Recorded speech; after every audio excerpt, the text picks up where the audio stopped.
Hey everyone, this is a really simple no-knead sourdough bread. So you swirl up your starter to mix it through a bit, tip that in. See, mine's really runny, but that doesn't matter, it still works. And I top up my starter, so I put 3-ish tablespoons of flour in and top it up with fresh water, mix it around a bit. You don't have to mix it hard out, doesn't matter if it's lumpy. And I'll just put it back on the shelf in my pantry with no lid on it.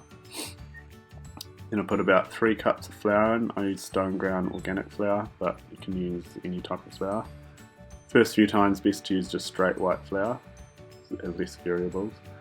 Then about a teaspoon of salt, mix it together, add water kind of alternately.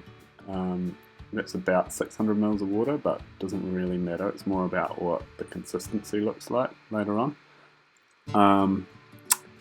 So yeah, mix it together until it sort of ends up looking like a muffin batter really.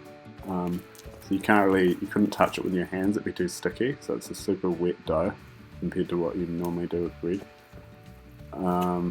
Yeah, just mix it all in so basically it needs to look about like that. If it's too wet, add some more flour. Then when it looks like that, you put a lid on it. You can put a pot lid on it, or I just do a plate sometimes is easier. And then you leave it.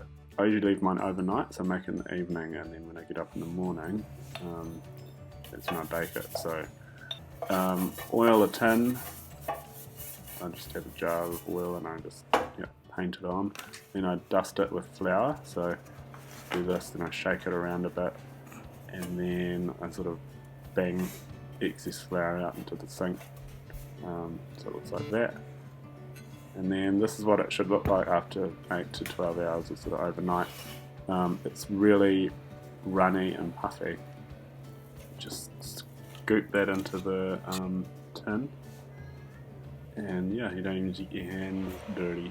So in the oven at about 170, which is lower heat than usual, and for 1 hour and 10 minutes, which is longer than usual for bread. It just makes it cook through more evenly. If you have the oven too hot, it's going to be raw in the middle. And then leave it to stand for about 5 minutes if you can. And then, if possible, don't cut it for about half an hour, otherwise it's going to be really soggy and wet when you cut it.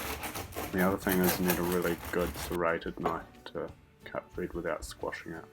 And yeah, there you have it. Voila.